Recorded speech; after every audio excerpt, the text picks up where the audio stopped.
1996년 부산항. 거대한 러시아 화물선 한 척이 짙은 안개 속으로 들어왔다. 적성국의 깃발 아래 상자 수백 개가 부두에 내려졌다. 군 장교들은 숨을 죽였다. 저 안에 뭐가 들어있는 거지? 뚜껑이 열리자 공기가 얼어붙었다. 반짝이는 강철 포신, 생소한 전자장치, 그리고 붉은 별. 그건 단순한 무기가 아니었다. 냉전의 유령이 담긴 소련의 심장부 기술이었다. 그것을 한국이 돈 대신 받아낸 유일한 나라였다는 사실 알고 계십니까? 30억 달러의 비드, 한 장의 협정서, 그리고 전 세계 군사 균형을 뒤집은 거래. 그날의 선택이 한국 국방을 신화로 바꾼 결정적 순간이었다. 지금부터 적의 창을 우리 방패로 만든 대한민국의 가장 비밀스러운 도박이 시작됩니다. 저는 그날의 숫자를 아직도 잊지 못합니다. 30억 달러. 당시 한국 외환 보유고의 10%가 넘는 돈이었죠. 그 돈을 그것도 적국 소련에 빌려준다. 영국 군사전략연구소 분석실에서 그 소식을 처음 들었을 때 우리는 모두 조롱하듯 웃었습니다. 저건 도박이 아니라 자폭이다. 저는 데이비드 톰슨 영국 군사전략연구소에서 20년간 냉전 구조를 분석해온 애널리스트입니다. 수많은 전쟁과 협정을 지켜봤지만 이 정도의 정치적 배짱은 처음 봤죠. 동료들은 커피를 마시며 한국을 비웃었습니다. 아시아의 작은 나라가 소련을 구원한다. 코미디구만. 하지만 서울의 계산은 달랐습니다. 냉전의 빙벽이 무너지고 소련의 붕괴가 시작되던 시기였죠. 한국은 북방정책이라는 이름으로 호랑이 굴에 들어갔습니다. 북한의 후견인을 포섭하지 않으면 한반도의 평화는 없다. 그런 결기였죠. 저는 그때 생각했습니다. 이건 외교가 아니라 생존 전략이구나. 모스크바의 공기는 죽어 있었습니다. 붉은 광장에선 제국의 군가 대신 절망의 침묵이 흘렀죠. 루블은 휴지 조각이었고 빵은 배급표로도 살 수 없었습니다. 거리엔 줄을 선 사람들이 추위에 떨고 있었죠. 제국의 군인들조차 월급을 받지 못해 타령하던 시절이었습니다. 바로 그때 서울이 손을 내밀었죠. 우리가 돈을 빌려주겠다. 조건은 간단했습니다. 외교 관계 수립, 그리고 북한과의 중재 역할. 그 순간 소련은 고개를 숙였습니다. 자존심 강한 제국이 작은 나라 앞에서 무릎을 꿇은 겁니까? 저는 그 장면을 상상하며 펜을 놓았습니다. 역사가 뒤집히는 소리가 들렸죠. 그리고 역사는 비웃듯 1년 뒤 1991년 12월 25일 제국은 사라졌습니다. 크렘린 궁의 지붕에서 붉은 깃발이 내려가는 장면을 저는 텔레비전으로 지켜봤죠. 수십 년 세계를 떨게 했던 그 제국이 단 하룻밤에 빚쟁이로 전락한 겁니다. 소련이라는 이름 자체가 지도에서 사라졌습니다. 서울은 충격에 빠졌습니다. 30억 달러가 공중으로 날아간 거나 마찬가지였죠. 빌려준 나라가 사라졌는데 누구한테 돈을 받습니까? 그때부터 비난의 폭풍이 시작됐습니다. 국민의 돈을 버렸다. 적에게 돈을 빌려준 미친 정부. 거리엔 분노한 시민들이 나왔고 신문 일면엔 조롱이 가득했죠. 야당은 국회에서 정부를 몰아붙였습니다. 이 책임을 누가 집니까? 저도 그때 보고서에 이렇게 썼습니다. 서울의 도박은 실패했다. 예상된 결과다. 그런데 바로 그 순간 모스크바에서 믿기 힘든 제안이 날아왔습니다. 러시아 연방정부, 소련의 후계자가 보낸 공식 서한이었죠. 현금은 없다.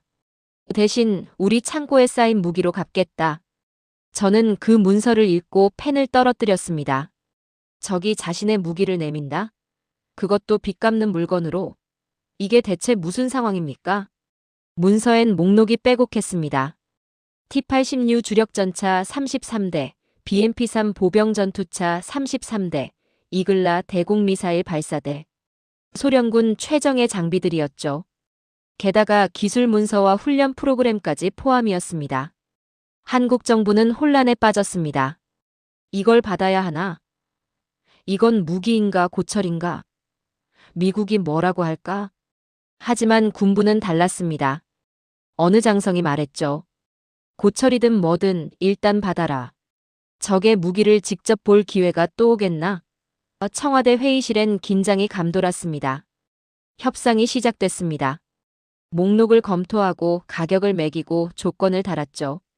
러시아는 절박했고 한국은 신중했습니다. 1년이 넘는 협상 끝에 1996년 드디어 첫 화물선이 부산항으로 향했습니다. 그때까지만 해도 아무도 몰랐습니다. 그 거래가 한국 국방사의 방향을 뒤집는 신의 한 수가 될 줄은. 저는 그날 밤 런던의 사무실에서 한국 지도를 펼쳐놓고 생각했습니다. 이 작은 나라가 도대체 뭘 보고 있는 걸까? 창밖엔 비가 내렸고 저는 담배 한 대를 꺼내 물었죠. 답은 30년 뒤에야 보이기 시작했습니다. 1996년 초겨울, 저는 부산 항만에 있었습니다. 영하의 바람이 얼굴을 때렸고 안개가 부두를 덮었죠. 그리고 그 안개 너머로 낯선 깃발이 보였습니다. 러시아 해운공사의 3세기였죠. 이게 바로 그 물건들입니다. 한국군 관계자가 낮게 말했습니다. 목소리엔 긴장이 섞여 있었죠. 화물선 안까라호가 천천히 접안했습니다. 거대한 선체가 부두에 닿자 크레인이 움직이기 시작했죠. 나무 상자가 하나, 또 하나 부두 위에 내려졌습니다. 태극기와 러시아 국기가 나란히 펄럭였죠. 적국의 무기가 아군의 땅에 들어오는 역사적 순간이었습니다. 저는 그 광경을 지켜보며 노트에 적었습니다. 냉전이 끝나는 방식은 이렇게 조용하구나. 상자들은 생각보다 컸습니다. 길이 10m, 폭 3m가 넘는 거대한 나무 괴짝이었죠. 러시아어로 뭔가 적혀 있었지만 저는 읽을 수 없었습니다. 다만 숫자는 보였죠. T-80U1, T-80U2. 누군가 냉소적으로 중얼거렸습니다. 고철이네. 고철 덩어리. 주변 몇몇이 웃었죠. 저도 솔직히 그렇게 생각했습니다. 하지만 뚜껑이 열리는 순간 세상은 멈췄습니다. 반짝이는 강철의 질감, 매끈한 녹색 도장. 포신 끝에는 아직 기름이 마르지 않은 흔적이 있었죠. 그건 고물이 아니라 괴물이었습니다. 125mm 활강포가 햇빛에 빛났습니다. 자동장전 시스템이 포탑 안에 정교하게 배치되어 있었죠. 그리고 포탑 곳곳에 붙은 벽돌 모양의 기묘한 장갑판. 저는 단번에 알아봤습니다. 컨택트호 반응 장갑. 이건 러시아군 최정 예급 장비야. 제 옆에 서 있던 한국군 장교가 말했습니다. 멍키 모델이 아닙니다. 이건 진짜예요. 멍키 모델. 소련이 제3세계에 팔던 다운그레이드 버전을 말하죠. 성능을 일부러 낮춘 수출용 모델입니다. 그런데 지금 눈앞에 있는 건 그게 아니었습니다. 러시아군이 실제로 쓰던 바로 그 전차. 최신형 반응장갑, 최신형 포탄, 최신형 조준경까지 그대로였죠. 한 기술자가 다가와 시동을 걸었습니다. 끄르릉. 기름 냄새와 고주파 소음이 공기를 찢었습니다. 46톤의 쇳덩어리가 부드럽게 미끄러졌죠. T-80U 전차. 가스터빈 엔진 정지 상태에서 시속 32km까지 6초. 제트 엔진을 단 전차라는 별명이 괜히 붙은 게 아니었습니다. 저는 그 순간 제 머릿속에서 뭔가 깨지는 소리를 들었습니다. 러시아는 거칠고 낡았다는 편견이 산산조각 나는 소리였죠. 엔진음이 낮게 울렸습니다. 진동이 부두 바닥을 타고 올라왔죠. 누군가 말했습니다. 이거 살아있어. 이어서 두 번째 상자가 열렸습니다. BMP-3 보병 전투차였죠. 이건 더 충격적이었습니다. 물 위에 띄워놓은 듯한 설계. 선체 아래 워터제트 추진 장치가 달려 있었죠. 시험 삼아 물에 넣어봤습니다. 붕! 워터제트가 분사되자 거대한 장갑차가 강 위를 달렸습니다. 파도가 일었고 물보라가 튀었죠. 25톤짜리 철 덩어리가 배처럼 떠다니는 겁니다. 이건 전차가 아니라 수륙 양용 괴물이다. 저는 그렇게 중얼거렸습니다. 포탑이 돌아갔습니다. 100mm 주포, 30mm 기관포, 그리고 대전차 미사일 발사대까지. 한 대의 차량에 화력 집중소가 실려 있었죠. 한국군 장교들이 차례로 내부에 들어갔다 나왔습니다. 얼굴이 창백했습니다. 안이 좁습니다. 엄청 좁아요. 엔진 열이. 미칩니다. 여름엔 못할 것 같은데요. 하지만 눈빛은 달랐습니다. 두려움이 아니라 호기심이었죠. 그래도 이 기술은 배워야 합니다. 그날 오후 세 번째 상자가 열렸습니다. 이글라 휴대용 대공 미사일이었죠. 발사관을 어깨에 매는 순간 조준경이 자동으로 켜졌습니다. 쉭. 열 추적 센서가 작동하는 소리. 하늘을 향하자 조준점이 움직였죠. 한국군 병사가 조심스럽게 말했습니다.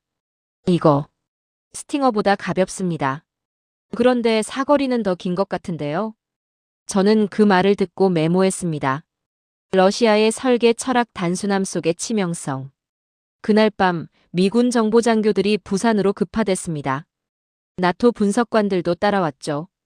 한 번만 보게 해줘. 뚜껑만이라도 10개. 한국군은 정중히 거절했습니다. 죄송합니다. 아직 우리도 파악 중입니다. 저는 속으로 웃었습니다. 이제 한국이 동맹에게 기술을 보여줄지 결정하는 위치에 있었죠. 역사의 무게 중심이 조용히 옮겨가는 순간이었습니다. 부두를 떠나며 저는 생각했습니다. 30억 달러로 산 게 무기가 아니라 미래였구나. 그리고 한 가지 더.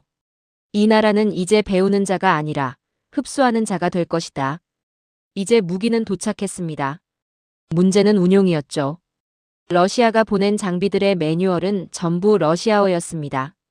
두꺼운 책자를 펼치자 키릴 문자가 빼곡했죠. 번역팀이 투입됐습니다. 그런데 번역된 문장은 충격적이었습니다. 볼트를 부드럽게 달래며 조이시오. 정비병들이 매뉴얼을 던졌습니다. 기계를 어떻게 달래라는 겁니까? 또 다른 페이지엔 이렇게 적혀 있었죠. 엔진이 기분 나빠하면 30분 쉬게 하시오. 기분이요? 엔진이 감정이 있습니까? 저는 그 광경을 보며 웃음이 나왔습니다. 러시아식 기술 문서는 공학이 아니라 시였죠. BMP-3의 내부는 또 다른 지옥이었습니다. 엔진 위에 앉은 병사들의 등과 엉덩이는 불판처럼 달궈졌죠. 기온 35도, 철제 내부 온도 50도. 이건 전투 장비가 아니라 움직이는 찜통입니다. 병사들은 훈련 후 밖으로 뛰쳐나와 숨을 몰아쉬었습니다. 땀에 젖은 군복이 그대로 증기를 뿜었죠. T-80U도 만만치 않았습니다. 가스터빈 엔진은 연료를 미친 듯이 먹어댔죠. 100km 주행에 500리터. 한국군 전차의 3배였습니다. 이거 움직이면 기름값이 폭탄입니다. 정비장교가 한숨을 쉬었죠. 게다가 소음이 엄청났습니다. 제트 엔진 특유의 날카로운 휘파람 소리. 귀마개 없이는 5분도 못 견뎠죠. 하지만 그 고통 속에서도 한국군은 포기하지 않았습니다. 러시아에서 교관을 초청했습니다. 블라디미르라는 이름의 50대 기술자였죠. 그는 한마디 영어도 못했습니다. 통역 체계가 만들어졌습니다. 러시아어를 영어로, 영어를 다시 한국어로. 3단계를 거치는 긴 과정이었죠. 언어는 다르지만 엔진은 진실하다. 블라디미르가 그렇게 말했습니다. 통역을 거쳐 전달되는 동안 의미가 조금 바뀌었지만 본질은 같았죠. 훈련이 시작됐습니다. 새벽 5시 경기도 모 훈련장. T-80U가 천천히 움직였습니다. 멈춰. 블라디미르가 소리쳤습니다. 통역이 뛰어왔죠. 뭐가 문제입니까? 클러치를 너무 급하게 밟았어. 기어가 삐진다. 삐진다고요? 그래, 기계도 마음이 있어. 천천히 부드럽게. 한국 병사들은 황당한 표정을 지었습니다. 하지만 블라디미르의 말대로 했더니 정말 달라졌죠. 기어가 부드럽게 들어갔습니다. 러시아 사람들은 기계를 친구처럼 대하는구나. 저는 그렇게 생각했습니다. 그리고 운명의 날이 왔습니다. 메티스-M 미사일 실사격 훈련이었죠. BMP-3 포탑에서 미사일이 발사됐습니다. 슈. 하얀 연기를 뿜으며 미사일이 하늘로 솟구쳤습니다. 그런데 이상했습니다. 미사일이 곧장 날아가지 않고 위로 급상승했죠. 30m, 50m 더 높이. 망했다. 지휘관의 외침이 터지려는 순간 미사일은 급강하했습니다. 거의 수직으로 떨어지며 표적 전차의 천장을 정확히 관통했죠. 꽝. 폭발음이 들판을 뒤흔들었습니다. 표적 전차가 불타올랐죠. 모두가 얼어붙었습니다. 고장인가? 아니면. 블라디미르가 미소 지었습니다. 통역이 그의 말을 전했죠. 그건 고장이 아닙니다. 숲과 바위를 피하기 위한 의도된 상승 후 급강하입니다. 전차의 약점은 위에서 옵니다. 그 말 한마디에 모든 엔지니어가 눈빛을 바꿨습니다. 우린 장애물을 치웠습니다. 러시아는 장애물을 넘었군요. 한 연구원이 중얼거렸죠. 타버텍. 위에서 공격한다. 또 다른 연구원이 노트에 적었습니다. 그날 밤 국방과학연구소의 불이 꺼지지 않았습니다. 연구원들은 미사일의 비행 곡선을 수식으로 옮기며 속삭였죠. 이 원리를 우리 것으로 만듭니다. 저는 그들의 뒷모습을 지켜봤습니다. 밤새 키보드를 두드리고 화이트보드에 공식을 적고 토론하는 모습. 이 나라는 고통을 연료 삼아 성장하는구나. 저는 그렇게 생각했습니다. 블라디미르가 떠나기 전날 그는 한국 기술자들에게 말했습니다. 너희는 빨리 배운다. 러시아보다 빠르다. 통역이 웃으며 말했죠. 칭찬입니까? 아니, 경고다. 그 말의 의미를 이해하는 데는 10년이 걸렸습니다. 저는 한국국방과학연구소 실험동 지하실을 기억합니다. 1999년 여름이었죠. 러시아에서 도착한 전차 하나가 완전히 분해되어 있었습니다. 포탑, 구동계, 자동장전기, 반응장갑. 모든 부품이 바닥에 펼쳐져 있었죠. 저는 그 옆에서 묵묵히 노트를 폈습니다. 이건 해체가 아니라 해석입니다. 한국 연구원 중 한 명이 그렇게 말했습니다. 그의 손은 기름에 젖어 있었고 눈은 번쩍였죠. 그들은 단순히 구조를 복사하지 않았습니다. 부품 하나하나의 의도와 철학을 읽어내려 했죠. 러시아는 전자장비 대신 기계적 단순함으로 신뢰성을 확보했습니다. 서방은 정밀 제어, 그들은 물리적 복원력이죠. 저는 그때 깨달았습니다. 이 나라는 흉내를 내는 게 아니라 교차점을 찾고 있구나. 분해된 자동장전 장치의 기계팔이 천천히 움직였습니다. 모터도 컴퓨터도 없이 순전히 압력과 기어, 금속 링크의 힘으로 포탄을 집어넣었죠. 이게 어떻게 가능하죠? 제가 중얼거리자 옆에 연구원이 대답했습니다.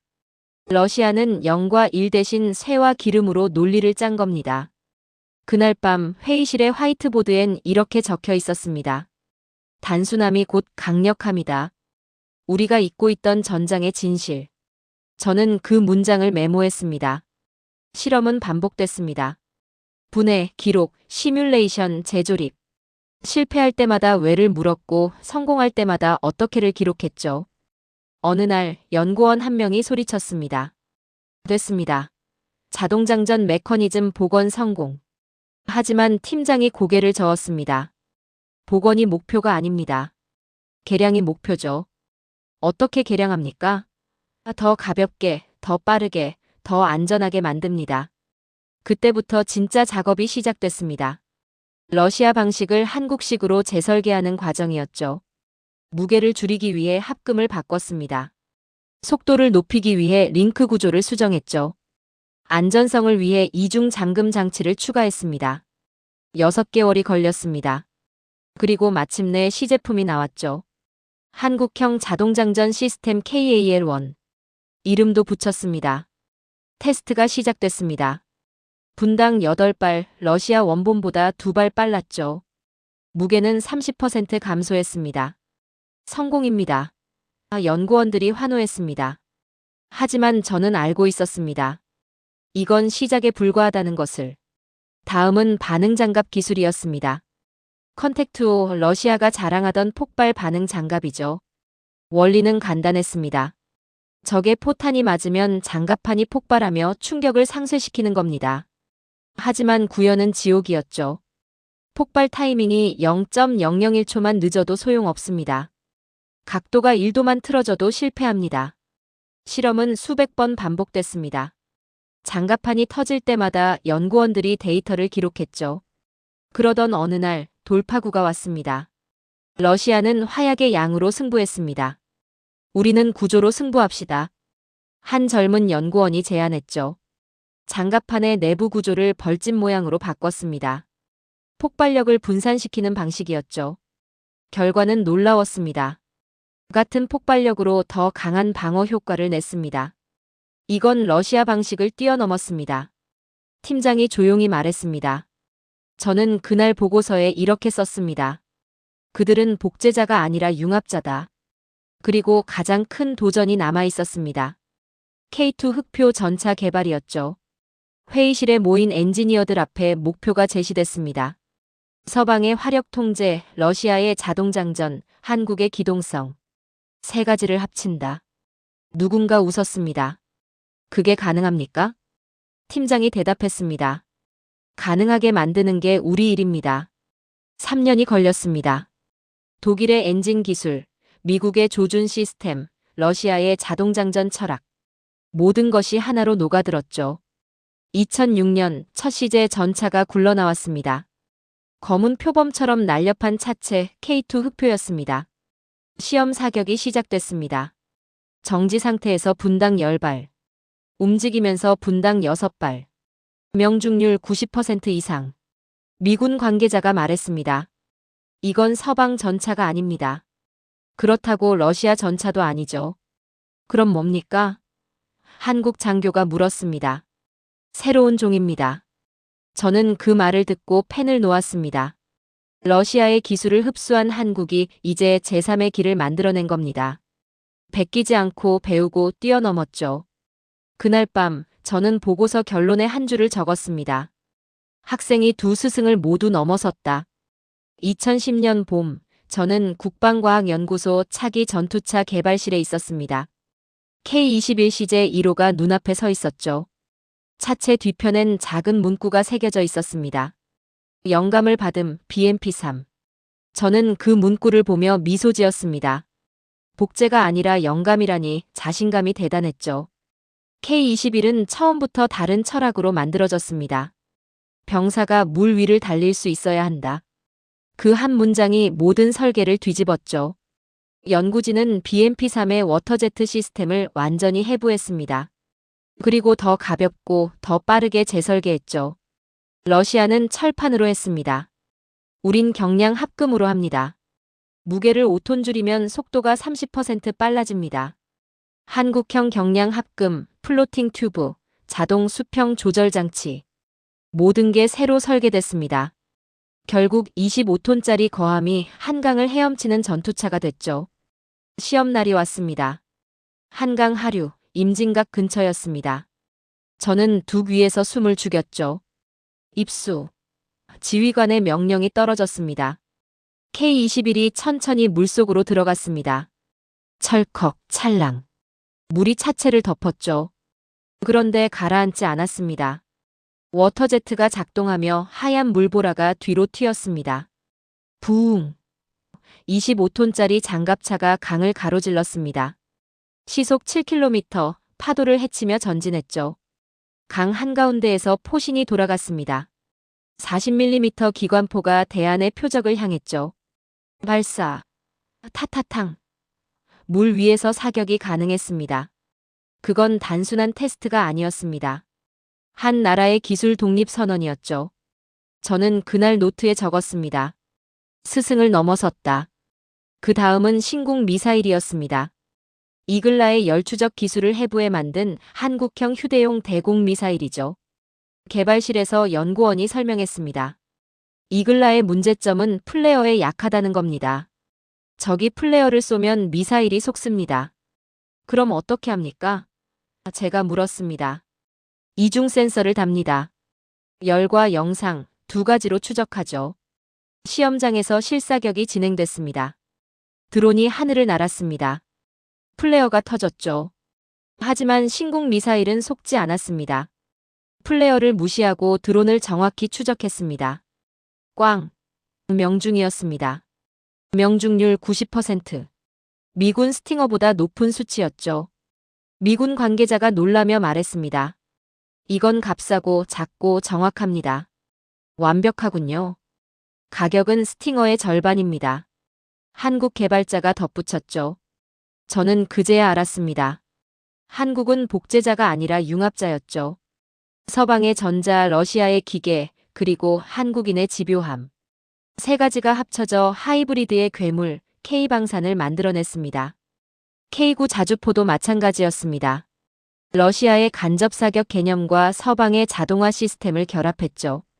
사격 준비부터 발사까지 60초. 시험장에서 시연이 진행됐습니다. 포탄이 장전되고 조준이 완료되고 발사됐습니다. 쾅. 52구경 155mm 포탄이 40km를 날아갔죠. 다음 탄장전. 30초 만에 두 번째 포탄이 발사됐습니다. 분당 6발, 세계 최고 수준이었습니다. 이건 포가 아니라 기계입니다. 외국 관측단이 감탄했죠. 그날 밤 저는 내 보고서 결론에 이렇게 썼습니다. 그들은 흡수했다, 복제하지 않고. 그들은 배웠다, 그리고 뛰어넘었다. 한국은 더 이상 기술을 배우는 나라가 아니었습니다. 기술을 창조하는 나라가 되어 있었죠. 30년 전 러시아가 빛 대신 던져준 낡은 무기들. 그 무기들은 이제 한국의 손에서 완전히 새로운 형태로 다시 태어났습니다. 저는 창밖을 바라봤습니다. 서울의 야경이 빛나고 있었죠. 불곰의 유산이 흑표로 진화했구나. 저는 그렇게 중얼거렸습니다. 2022년 2월, 저는 다시 모니터 앞에 앉아 있었습니다. 우크라이나 전쟁, 실시간 영상이 흘러나왔죠. 진흙탕 속에 처박힌 러시아의 T-80 전차들이 보였습니다. 제가 그토록 경외했던 괴물들이 불타고 있었죠. 미사일 한 방에 포탑이 하늘로 날아갔습니다. 쾅. 폭발음이 화면 너머로 들렸습니다. 저는 손끝이 떨렸습니다. 어떻게 이렇게. 하지만 곧 깨달았습니다. 문제는 장비가 아니라 체계였죠. 훈련, 정비, 탄약 보급. 모든 시스템이 무너진 상태에서 아무리 강한 전차라도 한낱 철덩어리에 불과했습니다.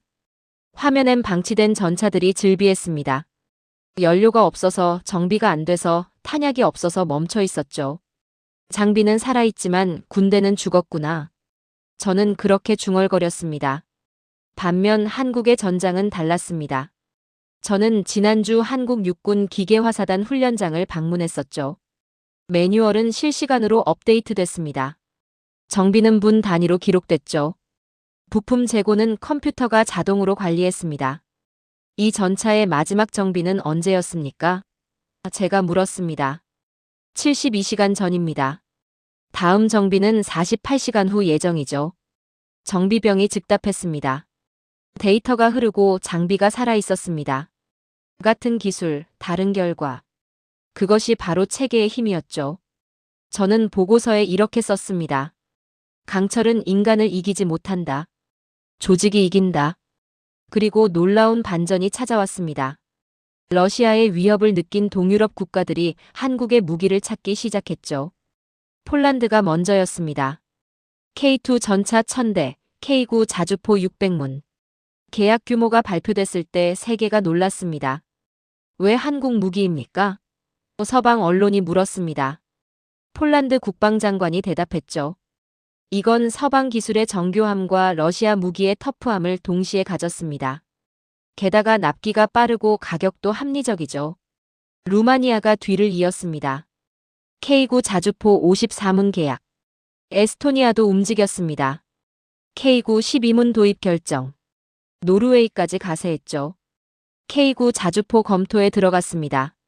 아이러니했습니다. 러시아의 무기를 연구해 만든 한국의 전차가 이제 러시아의 전차를 막는 최전선에 서게 된 겁니다. 30년 전 러시아가 빛 대신 던져준 기술. 그 기술이 지금은 러시아를 향해 겨눠지고 있었죠. 중동도 움직였습니다. 이집트가 K9 자주포 도입을 검토했습니다. 사우디아라비아는 천무 다연장 로켓 구매를 타진했죠. 동남아시아까지 확대됐습니다. 인도네시아가 K-21 보병 전투차를 선택했습니다. 필리핀은 FA-50 경전투기 계약을 체결했죠. 한국 무기에 공통점이 있었습니다. 정밀하면서도 강하고 복잡하면서도 신뢰할 수 있었죠. 이건 서방도 아니고 러시아도 아닙니다. 제3의 선택지죠. 한 군사평론가가 말했습니다. 저는 그 말에 동의했습니다. 한국은 두 세계의 장점을 융합해 새로운 길을 만들었습니다. 더 이상 기술을 사는 나라가 아니었죠. 기술을 파는 나라가 됐습니다. 그날 밤 저는 노트에 단 한 문장만 적었습니다. 이건 단순한 군사 반전이 아니다. 역사 자체의 역습이다. 우크라이나 전장에서 타오르는 러시아 전차들. 유럽 평원을 달리는 한국 전차들. 30년의 시간이 완전한 역전을 만들어냈습니다. 빚으로 받은 무기가 세계 최고의 무기로 진화했죠. 배우던 학생이 이제 가르치는 스승이 됐습니다. 저는 창밖을 바라봤습니다. 역사의 수레바퀴가 돌아가는 소리가 들렸습니다. 2023년 저는 폴란드 바르샤바의 한 비공개 회의실에 있었습니다. 벽면에는 두 개의 국기가 나란히 걸려 있었죠. 폴란드와 대한민국의 깃발이었습니다. 책상 위 계약서에는 놀라운 숫자가 찍혀 있었습니다. K2 전차 1000대, K9 자주포 600문, FA50 경전투기 48대, 총액 140억 달러. 저는 조용히 숨을 삼켰습니다. 이건 단순한 무기 계약이 아니었죠. 역사의 구조가 뒤집히는 장면이었습니다. 폴란드 국방장관이 제게 속삭였습니다. 우린 러시아식 장비에 익숙합니다. 그런데 K2를 보니 낯설지 않더군요. 서방의 정밀함 속에 러시아의 투지가 숨쉬고 있었습니다. 그 말이 제 머릿속을 때렸습니다. 30년 전 러시아가 빚 대신 던져준 기술. 그 기술을 흡수한 한국이 지금 러시아의 전차를 막는 방패를 팔고 있었죠. 바르샤바 근교 야전 시험장. K2 전차가 포구 속을 달렸습니다. 진흙탕에서도 끄떡 없었습니다. 엔진음은 낮고 포신은 흔들림이 없었죠. 발사. 포탄이 2km 밖 표적을 정확히 명중시켰습니다. 옆에 있던 폴란드 장교가 외쳤습니다. 이건 그냥 탱크가 아니라 하나의 생명체입니다. 자동장전 시스템이 작동했습니다. 6초 만에 다음 포탄이 장전됐죠. 또 발사. 두 번째 명중. 폴란드군 관측단이 박수를 쳤습니다. 계약 서명이 끝났을 때 회의실 안은 박수 대신 정적에 잠겼습니다. 모두가 알고 있었죠. 이건 단순한 거래가 아니라 시대의 교체식이라는 것을. 그날 이후 한국 무기가 유럽과 중동, 아시아 전장을 차례로 메워갔습니다. 에스토니아는 K9 자주포를 선택했습니다. 나토 표준탄을 쓸 수 있고 디지털 사격 통제가 완벽합니다. 호주는 레드백 보병 전투차를 도입했습니다. K21의 수출형이었죠. 수륙 양용 능력이 우리 작전 환경에 딱 맞습니다. 이집트는 K9 자주포 100문 이상을 구매했습니다. 사막에서 검증된 신뢰성이 뛰어납니다. 필리핀은 FA50 전투기를 추가 주문했습니다. 정비가 쉽고 부품 수급이 빠릅니다. 한국 무기에는 독특한 매력이 있었습니다. 정밀하면서도 거칠고 강하면서도 유연했죠. 미국은 기술을 팔았지만 납기는 늦었습니다. 5년, 7년, 심지어 10년을 기다려야 했죠. 유럽은 품질이 좋았지만 값이 비쌌습니다. 중소국가 예산으론 감당이 안 됐죠. 러시아는 싸고 빨랐지만 신뢰할 수 없었습니다. 우크라이나 전쟁이 그걸 증명했죠. 그 틈을 파고든 건 서방의 머리와 동방의 손을 함께 가진 나라, 대한민국이었습니다. 2년 내 인도, 합리적 가격, 검증된 성능. 한국방산의 슬로건이었죠. 저는 내 보고서에 이렇게 썼습니다. 학생이 두 스승을 모두 뛰어넘었다. 그리고 더 놀라운 일이 벌어졌습니다.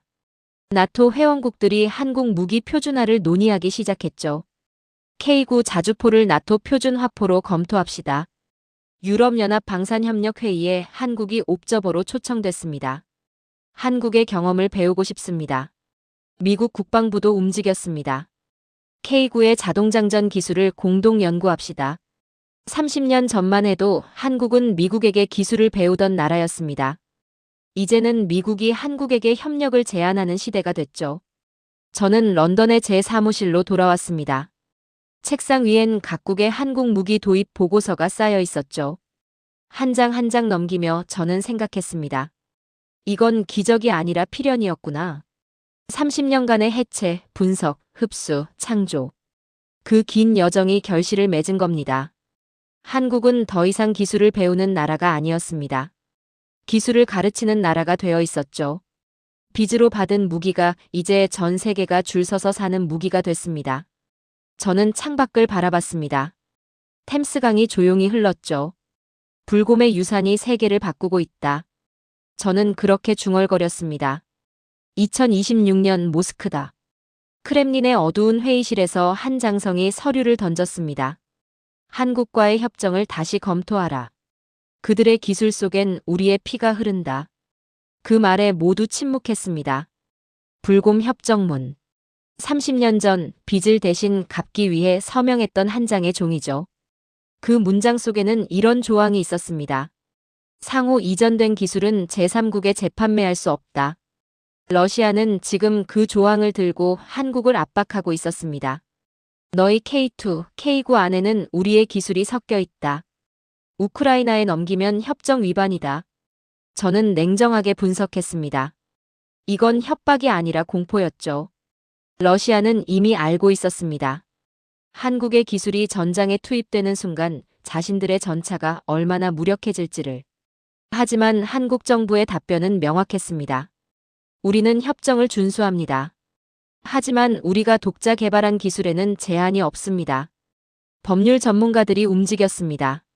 30년 전 협정문을 한 줄 한 줄 분석했죠. 러시아 기술은 영감의 원천이었을 뿐입니다. 최종 설계는 완전히 다릅니다. 특허 침해도 없습니다. 결론은 명확했습니다. 한국은 자유롭게 수출할 수 있었죠. 러시아는 할 말을 잃었습니다. 그러나 역사는 또다시 장난을 쳤습니다. 전쟁이 끝나고 러시아는 서방으로부터 완전히 고립됐습니다. 중국은 탐욕스럽게 러시아의 자원을 탐했고 유럽은 등을 돌렸죠. 2025년 가을, 크렘린의 한 외교관이 조용히 말했습니다. 우릴 살릴 공장은 베이징이 아니라 서울에 있다. 저는 그 말을 기록했습니다. 러시아의 마지막 선택지는 한국이다. 실제로 러시아는 움직였습니다. 비공식 채널로 한국에 접촉했죠. 우리의 방산 공장을 현대화하고 싶다. 한국의 자동화 기술을 배우고 싶다. 30년 전 한국은 무기를 배우기 위해 러시아의 문을 두드렸습니다. 30년이 지난 지금 러시아가 기술을 배우기 위해 한국의 문을 두드리고 있었죠. 아이러니했습니다.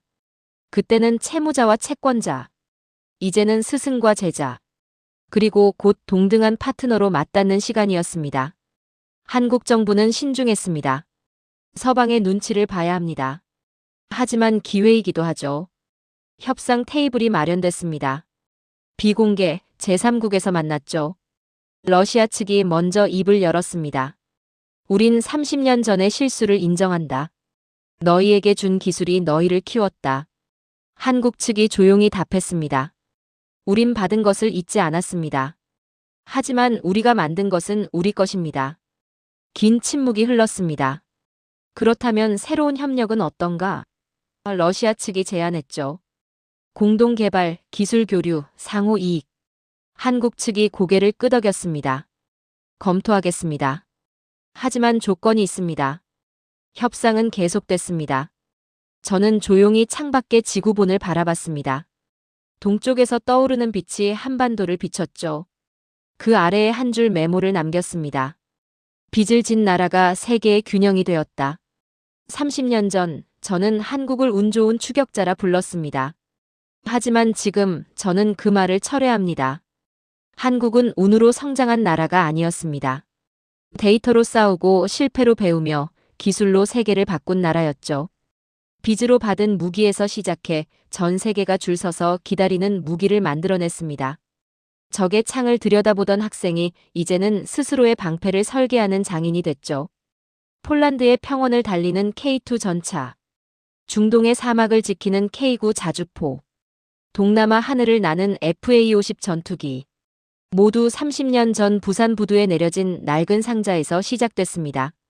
저는 이 긴 이야기의 마지막 페이지를 넘기며 한 줄을 적습니다. 불곰은 끝나지 않았다. 그것은 대한민국의 또 다른 이름이다. 30억 달러의 빚. 그 빚은 갚아지지 않았습니다. 대신 그 빚은 씨앗이 됐죠. 한국 방산이라는 거대한 나무를 키운 씨앗. 이제 그 나무는 열매를 맺고 있습니다. 전 세계가 그 열매를 따러 한국으로 옵니다. 저는 펜을 놓습니다. 30년의 기록이 끝났습니다. 하지만 이야기는 끝나지 않았죠. 새로운 장이 지금도 쓰이고 있습니다. 런던의 제 사무실, 책상 위엔 새로운 보고서가 놓여 있습니다. 한국, 차세대 무인 전투체계 개발 착수. 저는 미소 짓습니다. 또 시작이군.